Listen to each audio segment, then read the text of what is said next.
In the winter of 1812, a man who had never lost a war marched 400,000 soldiers into Russia. He had conquered Italy. He had humbled Austria. He had broken Prussia in a matter of weeks. Every general in Europe studied his campaigns like scripture. And now, at the height of his power, Napoleon Bonaparte was about to make the worst decision of his life. His advisors warned him. The distances were too vast. The Russian winter arrived early and stayed late. Supply lines that worked in Italy would collapse across 1,000 miles of empty steppe. Napoleon had read the same history his generals had. He knew what happened to armies that overextended themselves in hostile territory. He went anyway. 6 months later, fewer than 100,000 of his men made it home. Some accounts put the number far lower.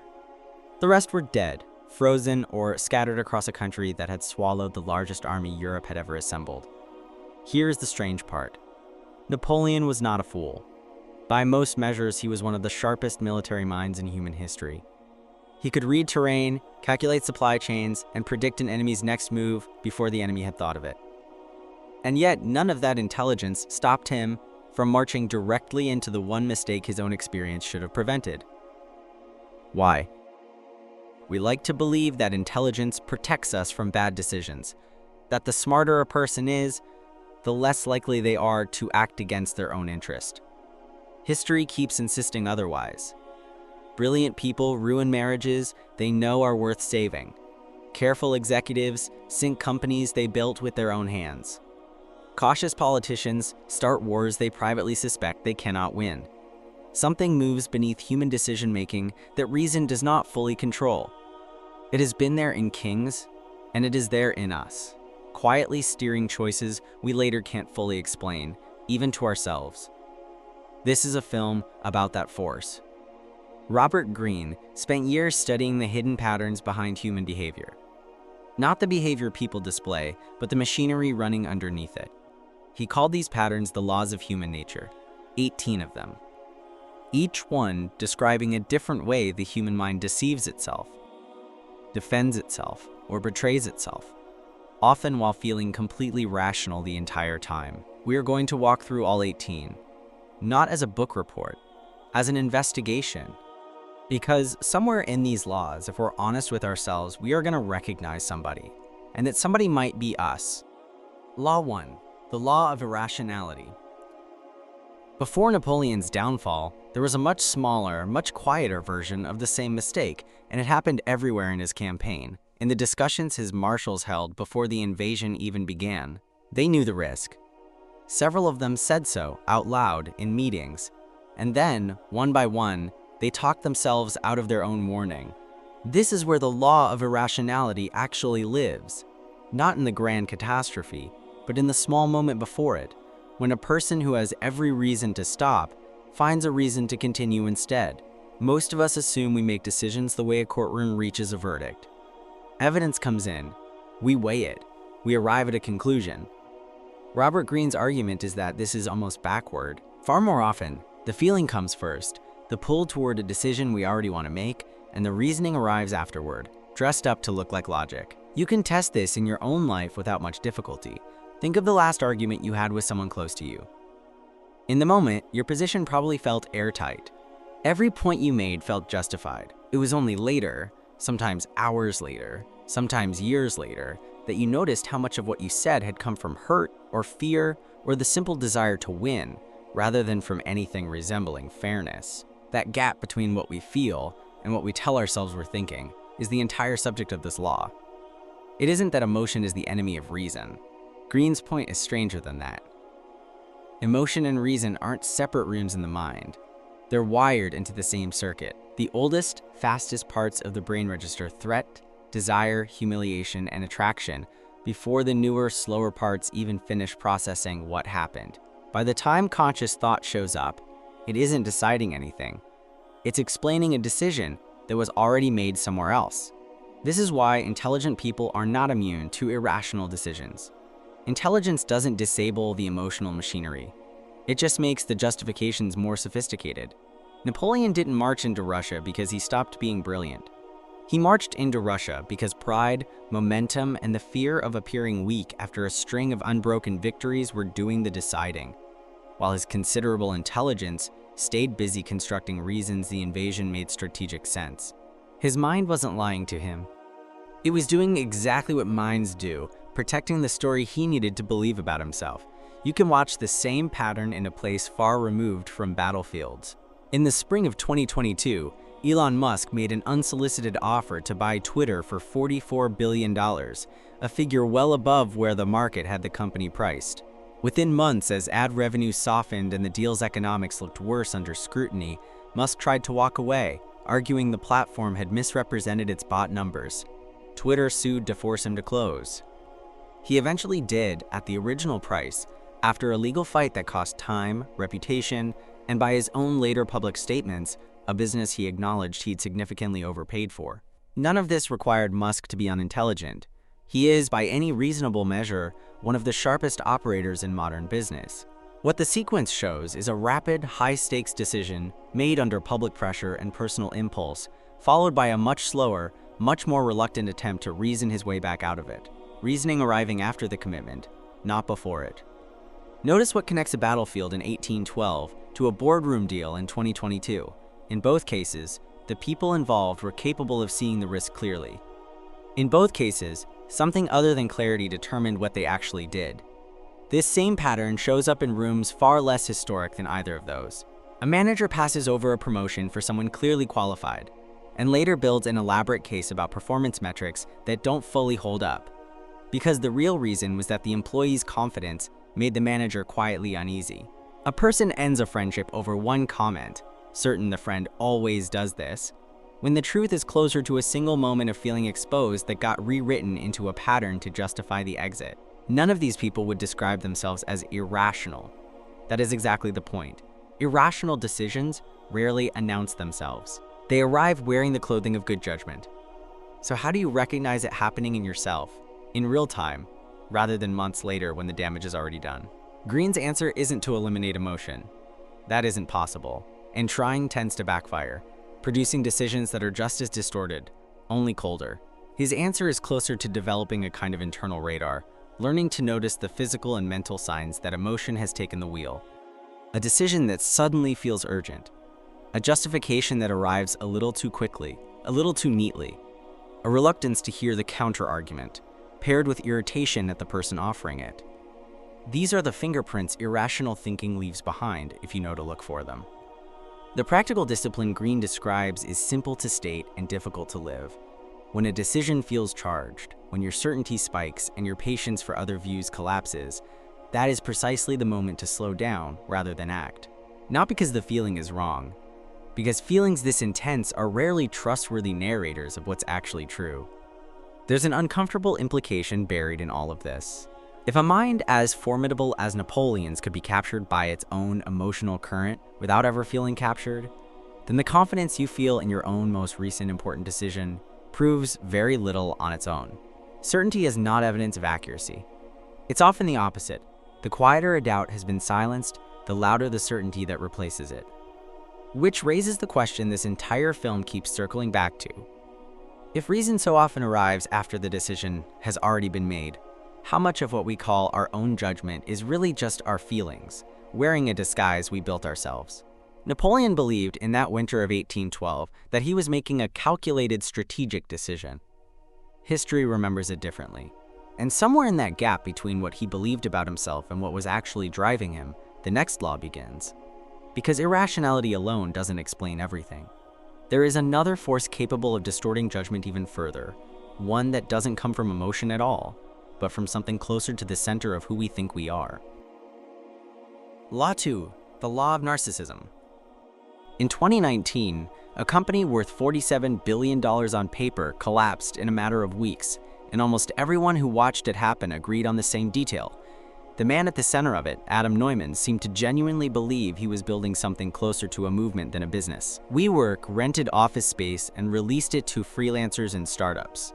That was the actual product. But Neumann described it in language usually reserved for profits, a company that would elevate the world's consciousness, led by a founder who reportedly told employees he intended to become the world's first trillionaire and eventually president of the world.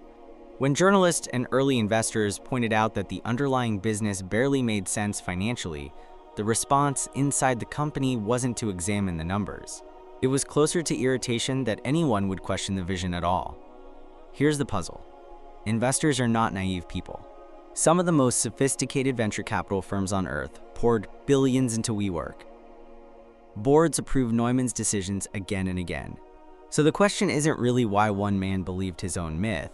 It's why so many capable people believed it with him for so long, against evidence sitting in plain sight. Robert Greene's answer starts from an uncomfortable premise. Everyone is a narcissist. Not in the clinical sense the word gets used casually today, but in a much more basic, unavoidable sense. From birth, each of us experiences the world from exactly one vantage point, our own.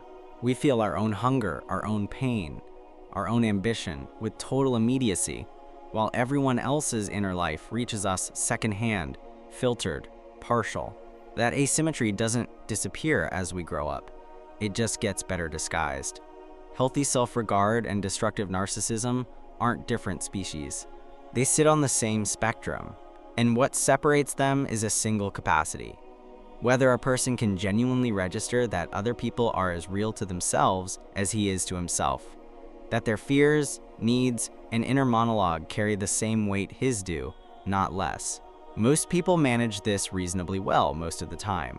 It frays under certain conditions: extreme early attention, extreme early neglect, sudden and enormous success, or an environment where nobody is willing to push back. All of these erode the muscle that lets a person imagine an interior life other than his own. Neumann's environment supplied nearly all of them at once. Early praise from investors calling him a visionary, a board reluctant to challenge someone raising money at record speed, a culture inside the company built specifically to reflect his self-image back at him, amplified. Under those conditions, the gap between the person and the myth doesn't need to be actively built. It simply stops being corrected. You don't need $47 billion for the same mechanism to show up. Watch it in a much smaller setting. A talented person receives consistent praise early in a career from teachers, then bosses, then an audience. Slowly, disagreement starts to feel less like useful information and more like a personal betrayal. Feedback that once would have been absorbed now gets explained away. The critic didn't understand, was jealous, missed the point. The person isn't lying. From inside that vantage point, it genuinely feels true. That's what makes this law harder to catch than ordinary dishonesty. The distortion happens before the thought is even finished forming. The countermeasure Greene offers isn't self-criticism, which tends to just create a more elaborate, inward-facing version of the same self-focus. It's a deliberate, almost physical redirection of attention outward, actively practicing the imaginative leap of experiencing a situation from another person's position with the same seriousness you'd give your own. Empathy, in this framing, isn't a soft virtue. It's closer to a discipline, the same way physical conditioning is a discipline, and it weakens without regular use. There's a harder question sitting underneath all of this, one worth sitting with rather than answering too quickly. Neumann's downfall makes an easy villain, but the honest version of this law isn't about him. It's about noticing the moments in your own life when disagreement started to feel like disrespect, when someone's doubt in your plan started to feel like a failure to understand you, rather than a data point worth actually weighing. Everyone reading their own life this closely will find at least one. Because self-focus, left unchecked, doesn't stay contained to the person experiencing it. It reaches outward and starts shaping how that person treats everyone around him, including the roles he expects other people to play, and the masks he starts to notice, or fails to notice, on the faces looking back at him. Law 3. The law of role-playing.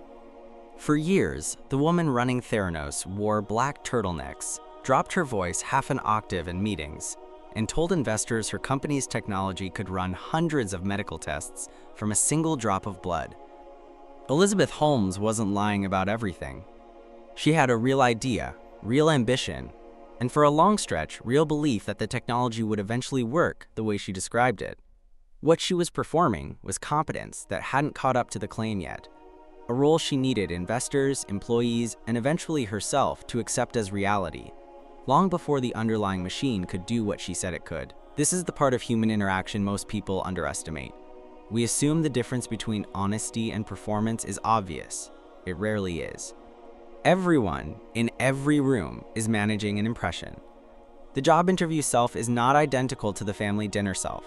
The version of you at a funeral is not the version of you at a celebration. None of this makes a person a fraud. It makes them human, operating inside Greene's third law, that social life runs on masks, and the skill worth developing isn't outrage at their existence. It's learning to read what sits underneath one.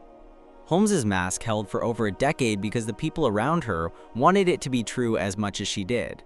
Investors wanted a Steve Jobs of medicine. Journalists wanted a redemptive story about a young woman succeeding in Silicon Valley's most male industry. The performance succeeded not because it was flawless, but because everyone watching had their own reason to stop asking the follow-up question. You don't need a blood testing startup to see the same pattern. Watch a job interview closely and you'll notice both sides performing. The candidate presenting a slightly more decisive, more confident version of themselves, the interviewer presenting a slightly warmer, more open version of the company. Neither party is lying. Exactly. Both are managing an impression the way almost everyone does in almost every important room. Greene's suggestion isn't to become cynical about every interaction, treating each smile as a potential con. It's to develop a quieter, more patient habit of attention, watching what a person does under pressure over time, rather than what they say in a single polished moment. Masks slip under stress. Deadlines, unexpected setbacks, and moments with nothing to gain reveal more than any interview ever will. The uncomfortable mirror here points back at the viewer too. Everyone manages a version of themselves for other people. The honest question isn't whether you wear a mask. It's how far the gap has grown between the mask and what's actually underneath it, and whether, like Holmes, you've started to believe your own performance more than the evidence in front of you. Law 4, the law of compulsive behavior. By the late 1990s, Sears was the largest retailer in the United States, with more capital, more real estate, and more brand recognition than nearly anyone in the industry. 2 decades later, it was a shell of stores closing by the hundreds, run for its final years by a hedge fund manager named Eddie Lampert, who tried to fix the company using the same financial engineering instincts that had made him rich as an investor. Cutting costs, spinning off assets, treating internal divisions as competitors, bidding against each other for resources. It didn't work, and looking at Lampert's career, it's hard to call the pattern a surprise. Long before Sears, his approach to nearly every situation ran through the same lens: extract value, minimize investment, treat every relationship as a financial position. At Sears, applied to a business that needed warmth, service, and reinvestment. The same instinct that built his fortune became the thing that helped dismantle the company. Contrast that with Warren Buffett, whose investment decisions across 6 decades reveal almost the opposite compulsion. Patience repeated so consistently, it becomes identity. Buffett has turned down deals that would have made him richer, faster, because they didn't fit a temperament built around long holding periods and discomfort with hype. Ask people who've worked with him across decades, and the same words keep appearing: steady, unhurried, allergic to speculation. That's not a strategy he adopts for interviews. It's a pattern so deep it shows up in decisions nobody is watching. Greene's 4th law makes a claim that sounds almost too simple until you test it against people you actually know. Character isn't what someone tells you about themselves. It's the pattern that keeps repeating, decision after decision, across completely different circumstances. A single choice tells you little. 10 years of choices tell you almost everything. This matters most in situations where you're deciding whether to trust someone, a business partner, an employee, a relationship. People are remarkably consistent at revealing themselves through small, repeated behavior long before a major betrayal or triumph confirms it. The friend who is consistently late isn't unlucky with traffic. The colleague who consistently takes credit isn't having an unusually competitive month. The pattern was always the data. Most people simply don't collect it early enough because a single instance is easy to excuse and a pattern is uncomfortable to name. The self-facing version of this law is less comfortable than the trust-diagnosing version. If character is pattern, then your own patterns, the ones you'd rather explain away as circumstance, are just as legible to the people watching you as Lamperts or Buffetts turned out to be, in hindsight, to everyone who worked closely enough to notice. Law 5. The Law of Covetousness. When Steve Jobs returned to Apple in 1997, one of his first moves wasn't to expand the product line, it was to cut it from roughly 40 products down to 4. Fewer choices, longer waits between launches, and a company culture built almost entirely around secrecy. Leaks were treated as emergencies, and employees on unrelated teams often had no idea what was coming until the public did. The counterintuitive result: scarcity made people want Apple's products more, not less. Lines formed outside stores the night before launches for objects people could have simply bought a week later, once the initial rush passed. Nothing about the wait made the product better. It made the product feel more valuable, because Greene's fifth law describes something that runs deep in human wanting. Desire attaches most strongly to what feels difficult to obtain, and weakens, often without our noticing, the moment something becomes fully available. This isn't limited to consumer electronics. The same principle drives the streetwear label, Supreme's deliberate weekly drops, sold in tiny quantities designed to sell out within minutes. A strategy less about production limits and more about manufacturing exactly the scarcity Greene's law predicts people will respond to. It shows up in dating, where the person who is easily available often generates less pursuit than the person who maintains some genuine independence. It shows up in negotiation, where a buyer who signals eagerness typically gets a worse price than one willing to walk away. The mechanism behind this isn't shallow vanity. Greene traces it to something closer to childhood psychology. The earliest experiences of wanting something precisely because it was withheld, a parent's attention divided among siblings, a toy given to someone else first. That early template of desire sharpened by absence doesn't disappear in adulthood. It just relocates onto products, careers, relationships, and status. The danger sits on both sides of this law. Chase only what's scarce, and you risk building a life around possessions and relationships that satisfy the thrill of pursuit and then quietly disappoint once obtained. The empty feeling many people report after finally getting the promotion, the relationship, the object they'd wanted for years. Give too much of yourself away, too easily, meanwhile, and you may find your own presence stops registering as valuable to the people around you, not because you deserve less regard, but because the mechanism runs the same direction in both cases. Somewhere between constant availability and permanent scarcity sits a harder discipline. Knowing your own worth clearly enough that you don't need artificial withholding to prove it, while still understanding that the people around you, like you, respond to absence in ways reason alone rarely overrides. Law 6. The Law of Short-Sightedness. In 2000, the founders of a small startup called Netflix flew to Dallas and offered to sell their company to Blockbuster for $50 million. Blockbuster's leadership, led by CEO John Antioco, turned them down. At the time, Blockbuster operated thousands of profitable stores and dominated the video rental industry so completely that the offer reportedly struck the room as close to a joke. 8 years later, Blockbuster filed for bankruptcy. Netflix went on to become worth well over $100 billion. The decision wasn't obviously foolish in 2000. Blockbuster's late fees alone generated hundreds of millions of dollars a year, and the executives in that room were reacting rationally to the information immediately in front of them. A small, unprofitable DVD by mail company with a fraction of Blockbuster's revenue. What they weren't accounting for was the direction the underlying technology was moving, and how quickly a small disadvantage compounds once a trend accelerates. This is the trap Greene's sixth law describes. Human attention is built for the immediate. We register the pothole in front of the car far more urgently than the slow erosion of the road beneath an entire city, even when the second problem will eventually matter more. Short-term thinking isn't a character flaw exclusive to careless people. It's closer to a default setting, and the people who escape it typically do so through deliberate practice rather than natural instinct. The same blind spot shows up on a smaller scale constantly. A relationship where small resentments accumulate for years, each one too minor to address in the moment, until the accumulated weight becomes the reason it ends.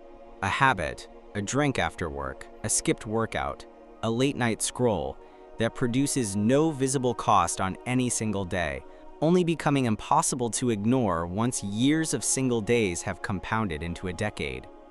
Greene's countermeasure asks for something genuinely difficult.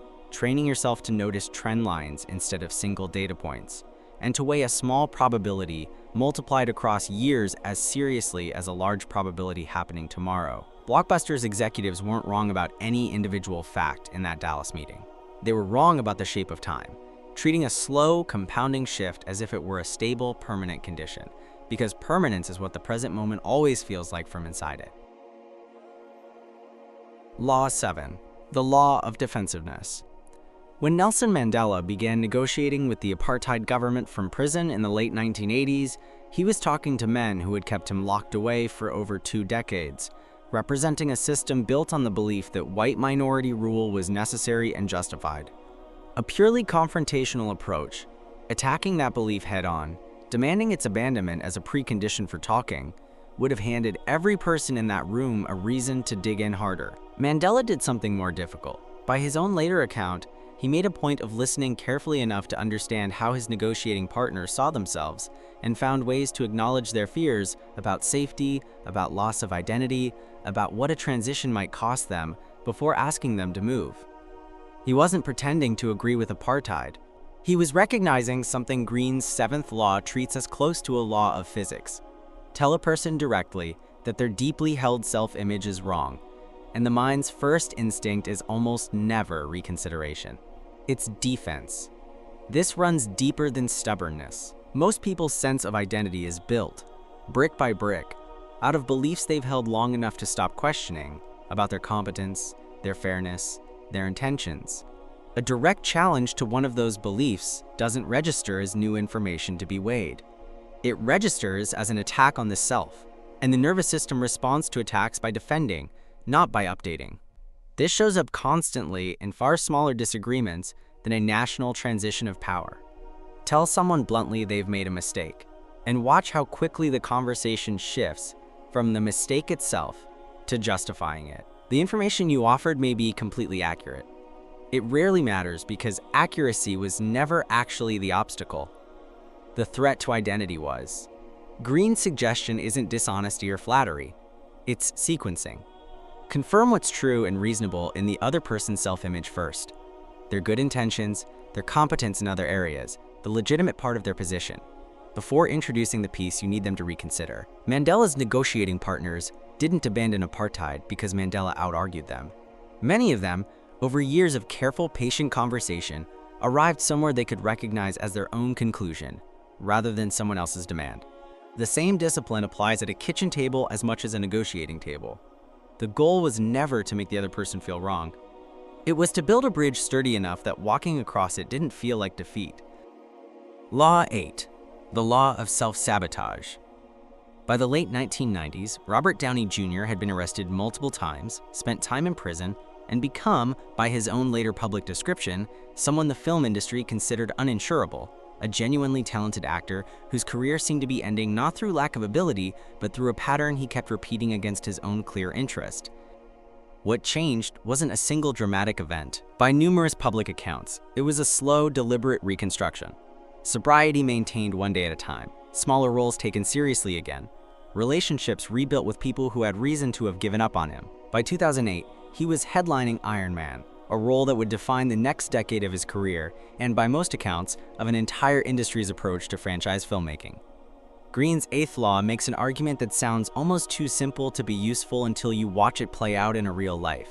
Circumstances rarely trap people as completely as they feel trapped. Far more often, a person's attitude toward their circumstances, resentment, self-pity, a conviction that failure is something happening to them rather than something they have any leverage over, becomes the actual mechanism keeping them stuck, more powerful than the original setback itself.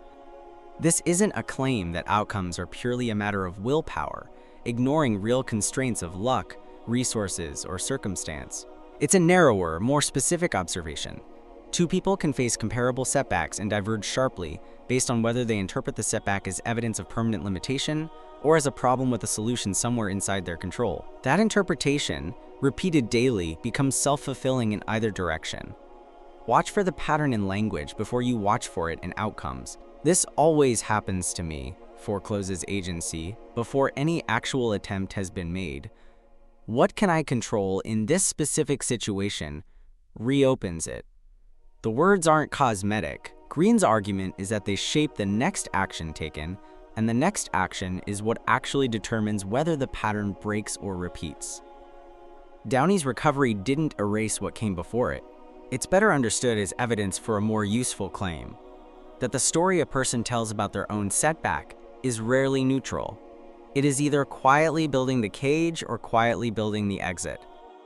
Law 9, the law of repression. For most of his political career, Richard Nixon presented himself as disciplined, controlled, and above the pettiness of his rivals. Privately, as later revealed through the White House tapes he himself had installed, he was recording conversations filled with resentment, paranoia about enemies real and imagined, and a willingness to authorize actions, culminating in the Watergate break-in and its cover-up, that eventually destroyed the presidency the public image had been built to protect. The gap between the two Nixons wasn't simple hypocrisy. Greene's ninth law argues something more unsettling. Everyone carries a shadow side, impulses toward aggression, envy, deception, or cruelty that don't fit the identity a person has built and publicly maintains. The healthiest response isn't pretending the shadow doesn't exist, it's acknowledging it exists and channeling it consciously. The danger comes from the opposite strategy, burying it so completely that it stops feeling like a part of the self at all. Buried shadow material doesn't disappear. Greene's argument, following a long tradition of psychological thought, is that it leaks out sideways, in irritability that seems disproportionate to its trigger, in moralizing judgment of other people's flaws that mirror the judge's own hidden ones, in behavior that eventually becomes impossible to reconcile with the identity the person has spent years constructing. Nixon's recorded rage at real and imagined enemies didn't come from nowhere. It came from a part of himself the public persona had no room to acknowledge, and which found an outlet anyway. This doesn't require a presidency to observe. Watch for people who react with unusual intensity to a flaw in someone else. The excessively harsh judgment of someone else's ambition, someone else's anger, someone else's dishonesty. Often, though not always, that intensity is a signal worth noticing, not necessarily proof, but a pattern worth sitting with. Greene's countermeasure is uncomfortable by design, a deliberate, honest inventory of the impulses a person would rather not admit having, followed by consciously choosing when and how to express them, rather than discovering them later, at a worse moment, in a worse form. The shadow doesn't need to run the house. It does need a door that opens sometimes, on the owner's terms, rather than staying sealed until pressure finds its own way through. Law 10, the law of envy. In 2016, a self-driving car engineer named Anthony Lewandowski left Google's autonomous vehicle division and, within months, was running a self-driving unit at Uber. Google's parent company sued, alleging Lewandowski had taken thousands of confidential files with him. The case eventually settled for hundreds of millions of dollars in Uber stock, and Lewandowski himself was later charged criminally, ultimately pleading guilty to a single count of trade secret theft. What makes the case a useful window into Greene's 10th law isn't the theft itself. It's the account, widely reported at the time, of Lewandowski's frustration at watching Google, a company he had helped build the technology for, move, in his view, too cautiously to commercialize something he believed he deserved more credit and reward for. Envy rarely announces itself as envy. It usually arrives dressed as a grievance about fairness, a conviction that one's own contribution has gone unrecognized while someone else benefits from it. Greene's argument is that envy is close to universal and unusually well hidden, even from the person feeling it, because admitting envy openly is one of the more socially costly confessions available. Anger can be justified, ambition can be admired. Envy, by contrast, carries an admission that someone else has something you wanted and couldn't get, which is precisely the admission most people's self-image is built to avoid making, even internally. That concealment is what makes the emotion dangerous. Unacknowledged envy doesn't sit quietly. It reorganizes a person's account of events until the resentment feels like justice. A colleague's promotion becomes evidence of office politics rather than merit. A friend's success becomes proof of luck rather than work. A former employer's caution becomes an obstacle to route around rather than a disagreement to have honestly. The people most exposed to this law, Greene notes, are often the closest ones: friends, colleagues, siblings, precisely because comparison requires proximity and shared context. Nobody envies a stranger's life in quite the same visceral way they envy a peer's. Recognizing envy in yourself before it curdles into justified-sounding grievance is the entire discipline this law asks for. The tell is usually a resentment that arrives faster and burns hotter than the situation, examined honestly, would explain on its own.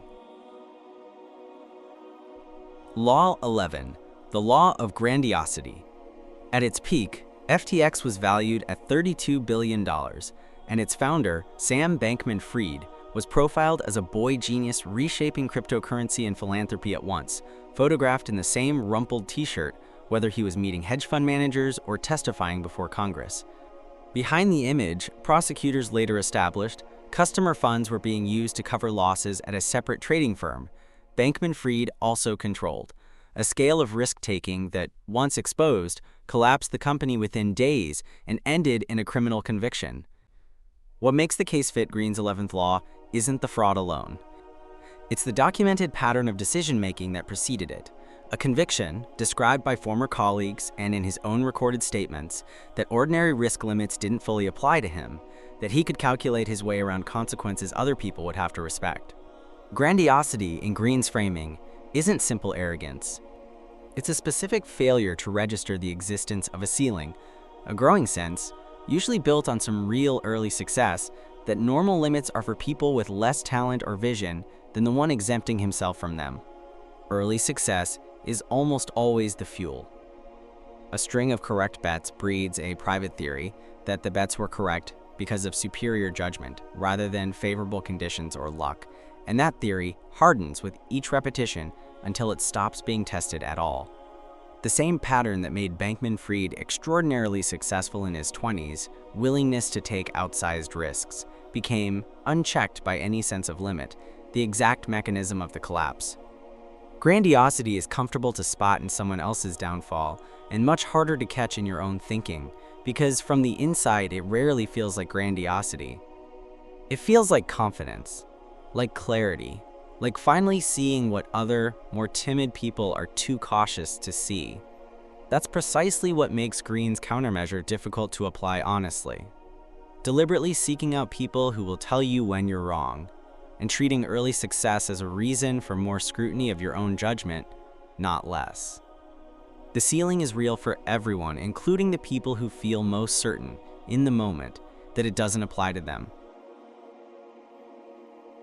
Law 12. The Law of Gender Rigidity. For much of her early life, Eleanor Roosevelt was described, including by members of her own family, as awkward and overly serious, not the qualities a young woman of her class and era was expected to display. As First Lady, she became one of the most consequential political figures of the 20th century, holding her own press conferences, writing a daily newspaper column, traveling to war zones, and pushing her husband's administration on civil rights positions he was often reluctant to take publicly himself.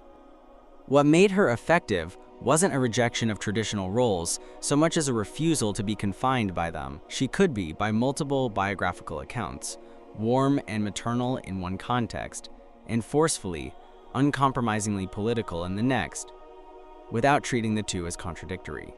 Greene's 12th law argues that the qualities culture tends to sort into masculine and feminine. Assertiveness and nurture, analytical distance and emotional attunement, competitiveness and cooperation are present in some measure in every person, regardless of gender, and that psychological flexibility depends on being able to draw on whichever quality a situation actually calls for. Rigid identification with only one half of that range comes at a real cost. A leader who can only project toughness loses access to the empathy that builds loyalty. A caretaker who can only project warmth loses access to the firmness that sometimes protects the people being cared for. The constraint isn't just social, it's a genuine narrowing of the tools available to respond to a given moment. This shows up far outside politics. A manager trained to believe assertiveness is the only legitimate leadership style will struggle in situations that call for patient listening. A parent who believes emotional expression is a weakness will struggle to comfort a child who needs exactly that. The rigidity, whichever direction it runs, isn't really about gender at all in Greene's argument. It's about the narrower, more universal cost of amputating half of your own psychological range because culture labeled it as belonging to someone else. Roosevelt's effectiveness came from refusing that amputation, moving fluidly between registers other people around her had been taught to keep separate. Law 13, the law of aimlessness. Vera Wang spent nearly 2 decades as a competitive figure skater, narrowly missing a spot on the US Olympic team before turning to a career in fashion journalism at Vogue. She spent the next 15 years there as an editor, well regarded but not especially known outside the industry. It wasn't until she was 40, after being passed over for the magazine's top editorial position, that she began designing wedding gowns, a business that would eventually make her one of the most recognizable names in fashion. The winding path wasn't wasted time. Greene's 13th law argues that a sense of purpose rarely arrives fully formed in early adulthood, waiting to be discovered like a hidden object.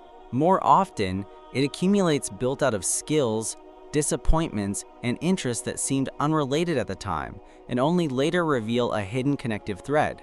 Wang's years as a skater taught her discipline and an eye for how fabric moves on a body in motion. Her years at Vogue taught her the fashion industry from the inside, its supply chains, its taste, its gatekeepers. Neither experience looked, from the outside, like preparation for anything specific. Together, they turned out to be exactly that. The anxiety Greene identifies in people without a clear sense of purpose isn't really about the absence of a plan. It's closer to a diffuse restlessness, energy without a clear channel, ambition without a target, a persistent sense of being unfinished that no amount of external success quite resolves. People report this feeling at every level of achievement, which suggests the problem was never really about accomplishment. It was about direction.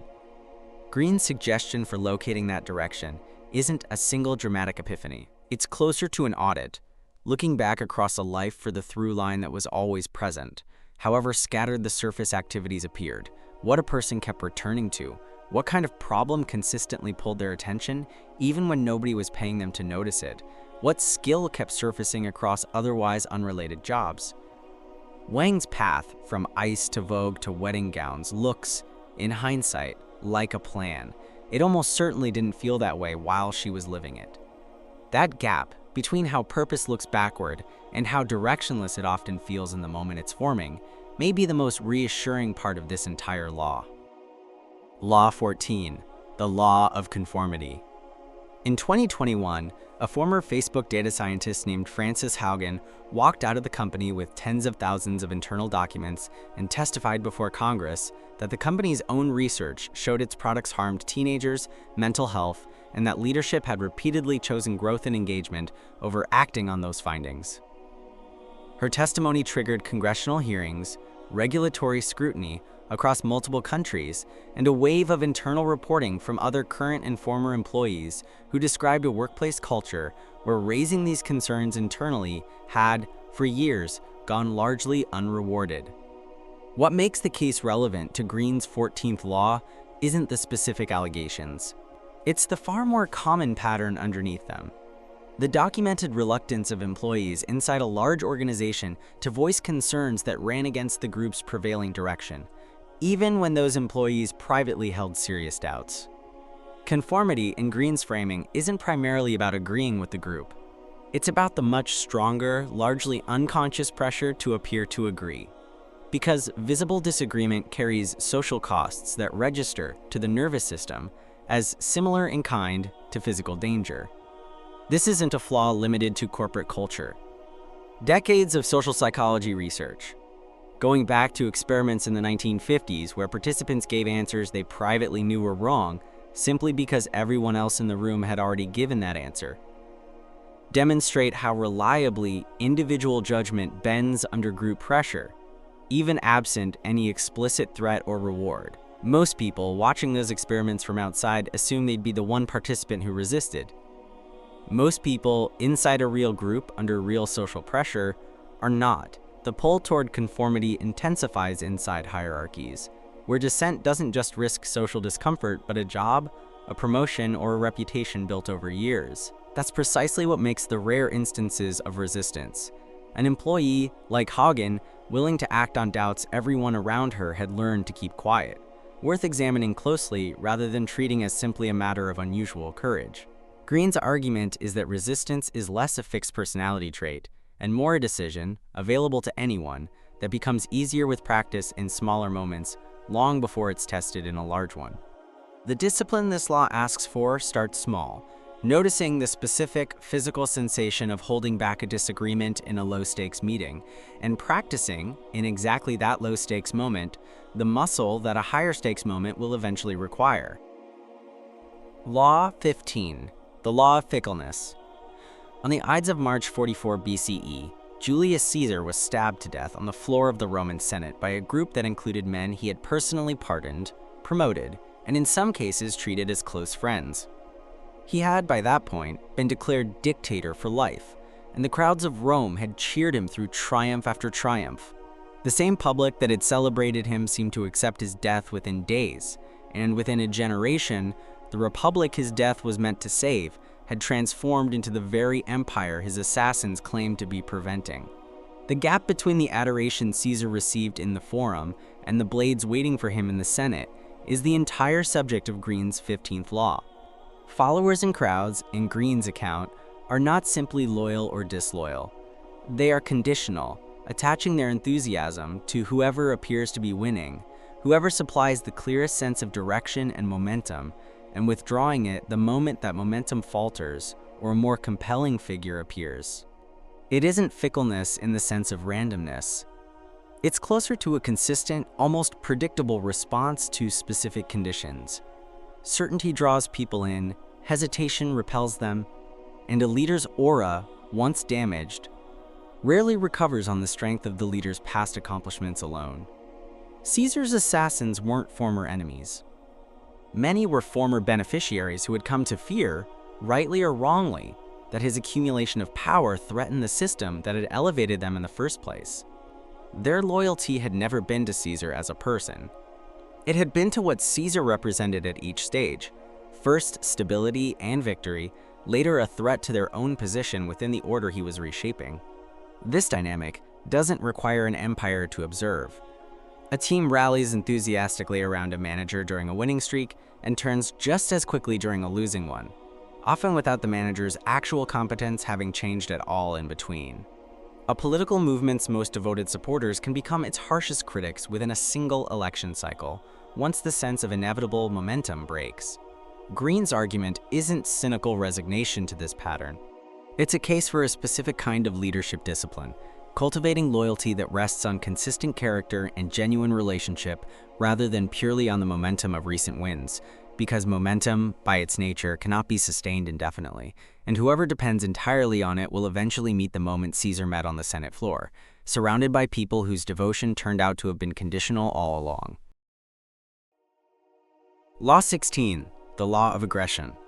In 2017, a former Uber engineer named Susan Fowler published a detailed personal blog post describing a pattern of harassment and retaliation she experienced at the company, and the internal investigation her account triggered surfaced a wider culture, described by numerous employees in subsequent reporting, of aggressive internal competition that the company's leadership under founder Travis Kalanick had actively cultivated as a management style. Within months, Kalanick had resigned, and Uber's board commissioned a wide-ranging review of the company's workplace practices.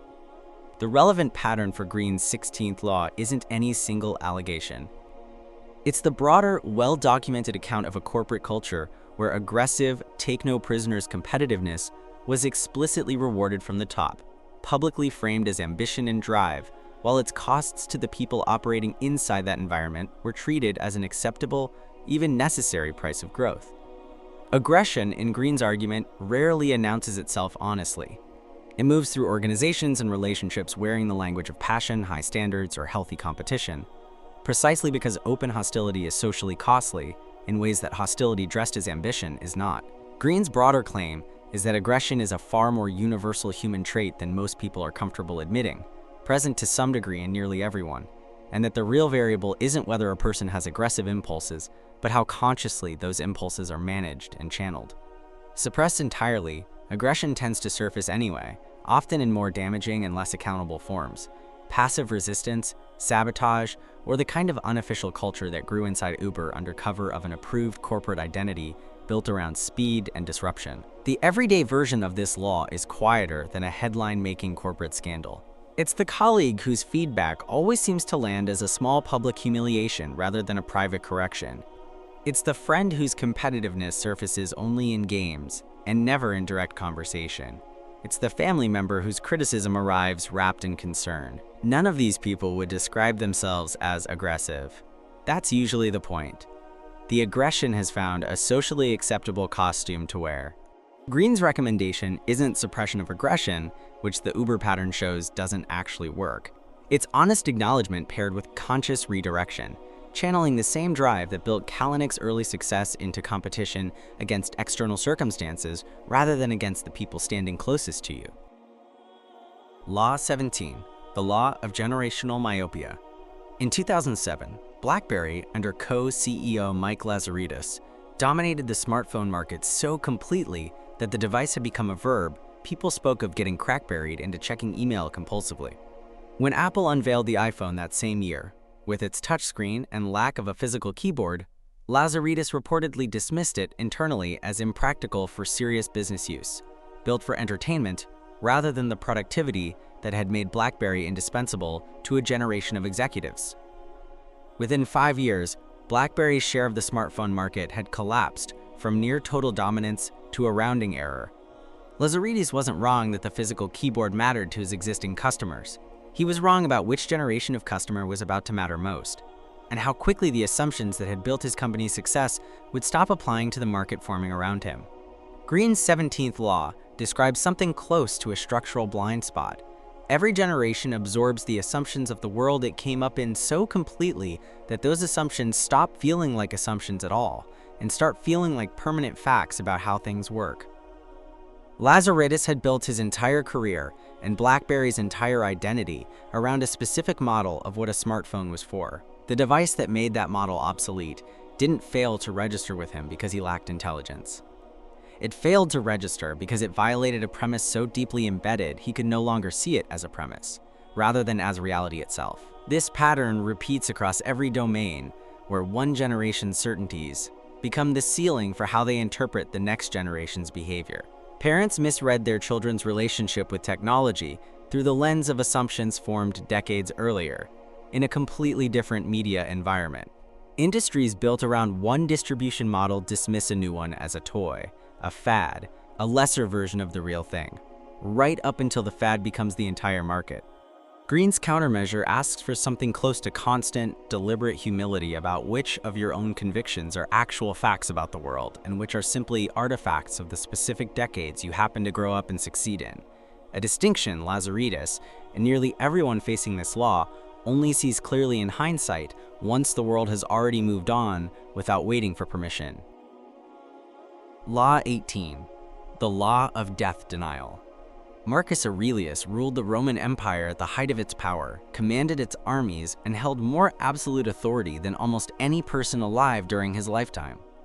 In the private notebook he kept for himself, never intended for publication, and later preserved as the Meditations, he returned again and again to a single, unglamorous discipline, reminding himself, in plain and repeated language, that he would die, that his achievements would be forgotten, and that the emperors before him, whose names had once meant everything, were already fading from memory. This wasn't morbidity for its own sake. Aurelius treated the fact of his own mortality as a tool, a way of cutting through the distortions that accumulate around a person with enormous power and enormous ego, both of which tend to generate a quiet, unexamined sense of exemption from ordinary limits. Remembering, concretely and often, that death applies equally to an emperor and to the lowest servant in his household was, for Aurelius, a discipline that kept ambition, cruelty, and vanity in proportion, because very little sustains its urgency once weighed against the fact that none of it will matter to a person who no longer exists to care about it. Greene's 18th and final law argues that most people spend the overwhelming majority of their lives functionally denying death, not disbelieving it intellectually, but keeping it at a distance abstract enough that it exerts almost no influence on daily decisions. That distance has a cost. Petty grievances get treated as urgent. Reconciliations get postponed indefinitely. Genuine ambitions get deferred in favor of comfortable routine, on the unexamined assumption that there will always be more time to begin. Aurelius's private practice offers the opposite approach, not fear of death, but familiarity with it, close enough that it recalibrates what actually deserves urgency and what doesn't. Viewed from that vantage point, most status anxiety, most petty resentment, most performance for other people's approval shrinks considerably. What survives the recalibration? Genuine relationships, meaningful work, the specific, finite list of things a person would regret leaving undone, tends to look remarkably clear once mortality stops being an abstraction kept safely at arm's length. 18 laws. 18 different ways the mind bends, defends, performs, and deceives itself, often while feeling entirely rational the whole time. Look back across all of them, and a single thread runs underneath. Almost none of these patterns were ever really about other people. Napoleon's certainty, Neumann's myth, Holmes's mask, Nixon's shadow, Caesar's fickle crowd. Every one of them makes a more comfortable villain than a mirror. It is always easier to recognize irrationality in an emperor than in the decision you made this morning. Easier to name someone else's narcissism than the version quietly running your own justifications. That was the real question sitting underneath this entire film from the opening frame. How well do we actually understand ourselves? Not other people, ourselves. The part of the mind that explains our own worst decisions to us in language, convincing enough that we rarely think to question it. The laws in this book were never really weapons for reading other people, however useful they are for that. Robert Greene's deeper argument is closer to something Marcus Aurelius understood 2,000 years before him, alone with a private notebook and no audience to perform for. The most valuable form of power available to anyone isn't the ability to see through the people around you. It's the far rarer, far harder discipline of finally seeing clearly the forces that have been quietly moving inside yourself the entire time.